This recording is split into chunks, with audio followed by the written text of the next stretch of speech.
il est très facile pour quelqu'un de devenir chrétien, mais ce n'est pas tout le monde qui devient disciple de Jésus. Or, le but ici, ce n'est pas seulement de devenir chrétien, mais de devenir disciple. Est-ce que vous voyez ça? Ceux qui étaient proches de Jésus, c'était ses disciples.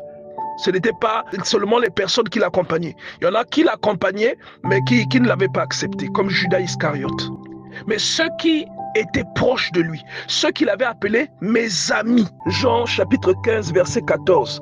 Vous êtes mes amis si vous faites ce que je vous commande. C'était ses disciples. Est-ce que vous voyez ça? Ses disciples.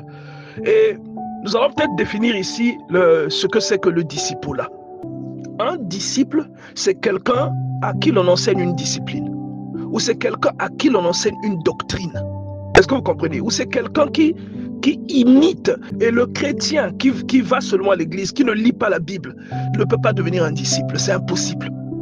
C'est pourquoi vous voyez qu'il y a plusieurs types de chrétiens. Il y a des chrétiens qui viennent là, mais qui sont frustrés, qui viennent, qui tournent en rond. Ils font le rond-point tous les jours. Ils avancent jamais. Et il y en a d'autres, leur vie de disciple est une ligne droite. Ils ne font qu'avancer. Ils ne font que progresser. Et Dieu déploie des choses dans la vie de ces derniers. Donc, un disciple, c'est une personne qui apprend la doctrine d'un maître. Un disciple, c'est une personne à qui l'on transmet une discipline que l'on observe. Si vous êtes chrétien, que vous allez à l'église, mais que vous ne lisez pas la Bible, la discipline de Christ ou encore le mode de vie de Christ vous sera communiqué comment?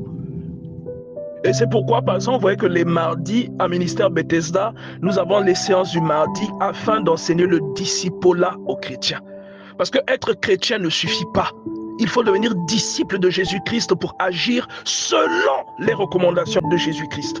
C'est pourquoi chaque fois, je reviens vous dire, lisez votre Bible. Et ce n'est même pas moi qui le dis, c'est la Bible elle-même qui le dit. C'est-à-dire, c'est Dieu qui le dit dans sa parole.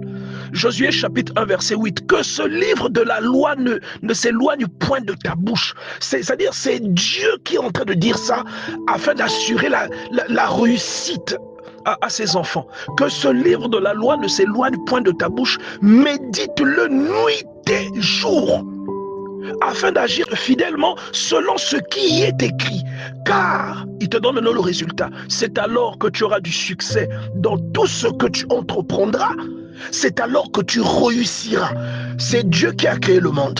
Lui qui a créé le monde, qui sait ce qu'il a mis dans le monde, qui sait comment les choses fonctionnent, qui t'a créé. Celui-là, il te dit, tu dois lire ta Bible. Mais non, toi tu continues à faire ce que tu veux. Tu ne lis pas la Bible, mais tu es un fidèle chrétien. Et j'étais en train de te dire qu'un chrétien qui ne lit pas sa Bible, c'est comme un oiseau qui tente de voler d'une seule aile. Vous n'irez jamais loin, bien-aimés dans le Seigneur. Vous n'irez jamais loin. Vous serez un piège pour les autres.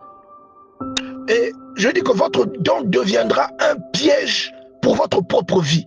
Parce qu'il pourra engendrer de l'orgueil, simplement parce que vous n'êtes pas enseigné. Vous avez un don de prophétie, un don des miracles, un don. Dieu donne les dons.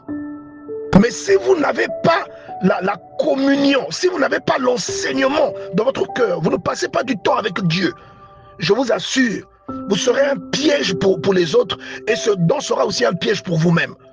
Il produira de l'orgueil. Un don sans culture biblique, c'est comme une arme que vous donnez à un petit enfant. Ce don détruira des familles.